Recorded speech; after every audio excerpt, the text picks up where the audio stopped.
皆さんこんにちは、福祉ポスト編集担当の細貝です。えー今日は福祉ポストの編集後期の4回目ということで、お届けします。今日はね、ちょっと福祉ポストの本当はね、双方向性っていうのを最初からちょっと考えていたんですが、それはねちょっと未だに構想通りには実現してないので、現在挫折中なんですけども、その辺のところをですねちょっと思い出しながら、話してみたいと思います。あのこういう紙媒体で記事を書いて、皆さんに配って読んでもらうというのが、なんか、蓮光寺と聖ヶ丘地域で、3,000部とか4,000部とか配ってるんですね。ま理想的にいけば3,000人とか4,000人の人がそれを見てくれているということなんですが、実際にはね、すぐね、ゴミ箱行くとかね、普通のチラシとかそういうのと同じなんで、あんまり見ないで、捨てられちゃうケースが多いんじゃないかなとは思います。それはそれでねしょうがないんですけどもね。で一部の人が例えば何百人か見てくれているとすると、その人たちがなんか、いろいろ感じたこととかね、読んで、気がついたこととかを、レスポンスを返してくれると、書いた方としてはね非常に、自分の書いた文章でこういうレスポンスが返ってきたという、結果になるんで、非常に嬉しいというかね、ためになるというか、その励みになるわけですね。なので、そういう書いた結果をレスポンスもらって、またそれに影響されてまた次を書くみたいな流れができるといいかなというのがね、これはほとんどの書き手の人がそういうふうに思ってることだとは思いますけども、最初作る時はそういうふうに思ったんですね。で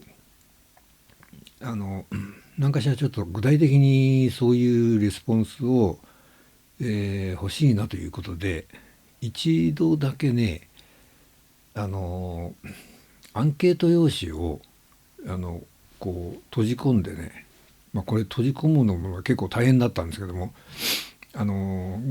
業者に頼むと結構なお金かかるんで、事務局やってる社協の皆さんにね、やっていただいたんですけども、それを閉じ込んで、アンケートに答えてくれた人がですね蓮光寺の児童館にね福祉ポストっていう、これは本当の箱ですね、郵便ポストみたいなやつの箱を置いといて、読んだ人がそのアンケートを書いてそこに出してもらうというような構想でやったんですね。で内容的にはねちょっとうろ覚えなんですけども地域の子育ての情報をね、なんか流した時にそれの、ママさんたちのね結果を書いてもらってアンケートにね、もらおうかなということで、その福祉ポストの、箱をですね、蓮光寺の児童館に置いてもらったんですね。で児童館は結構子どもたちがよく集っているところでお母さんたちもよく来るんですね。なのでそのアンケートを回収するのは結構しやすいところではないかなと思っておいて、しばらく結果を多分数十枚は入ってるんじゃないかみたいな、甘い期待をね抱いていたんですが、結果的にね0枚だったんですね。1枚も入ってなかったということでね、これはねかなりちょっとショックだったんですけども、そこで双方向性の、そういう単純な形式のものは、ちょっと失敗したということで、これがね1枚でも入ってたらねまたちょっと改善してやりましょうみたいな話になってたんだけど、1枚を2枚にするっていうのはあり得る話なんですね。ただ0枚を1枚にするっていうのはね結構ちょっと沼が深すぎて、どのくらい沼から這い上がれば1枚になるのかっていうのが、さっぱりわからないのでちょっとねさすがにね次やりましょうっていうことにはならなかったんで、それ以来もうこれがね数年前のことですけどもね、になってます。でそこで、途絶えてるんですが、双方向性で、書いたことに対する皆さんの意見をいろいろもらいたいっていうこと自体はね、なんとか実現したいなとは思うんですが、だから今やるとね、そういう紙のアンケートを介してポストに箱にね入れてもらうという形式だけじゃなくて、ネットでGoogle フォームとかにね、書いてもらってアンケートを取るっていうのが、今は普通だと思うんで、紙で配ってネットで受けるという、あるいはねもっと簡単なLINE とかね SNS 的なものでちょっとしたコメントをもらうということでもいいと思うんですけども、要するに今だとネットで受けるのが一番出す方もやりやすくて、書く方もアンケートをね書く方もやりやすいんじゃないかなと思います。そういう方向でちょっともう一度ちょっとなんかやってみたいなという気はねするんだけど、多分1件くればやろうと続けようということになるんですけども、ちょっと0件はさすがにね、なんか沼が深すぎて、難しいんですけども、ぜひちょっとやってみたいと思います。で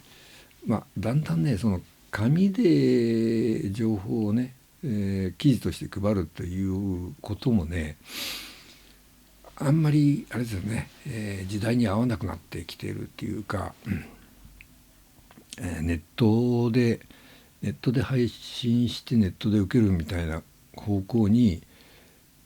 多分何年か後には行っちゃうんじゃないかなとは思います。紙の媒体自体はね、細々とでも続けるということにはなると思うんですが、主体はそのネットの方向に、行くんじゃないかなと思うんですが、そこのところのね、まだ端緒というかきっかけがつかめていない状態ですね。でそれはなんとかちょっと近いうちにもう一回チャレンジをしてみたいなとは思うんですけれども、こういうね、情報の双方向性っていうのが、各方にとってはね、何もレスポンスがないとねやっぱり返事が来ない手紙を延々と書き続けてるみたいな、そういうイメージになってしまうんで、なかなかね、なんかレスポンスをもらいたいっていう欲求は結構いっぱいありますよね。そういうことで、メディアある種の、これもメディアだと思うんですけども、でそこの、情報をこう受け取りすることで、なんかもう一つ違った世界に行けるということに、地域の中でそういうことになれればね一番いいかなとは思うんですけども、とりあえず今挫折中でその双方向性というのは、見果てぬ夢ということにはなってますので、ぜひちょっと今後チャレンジしてみたいと思います。はい、今日は以上です。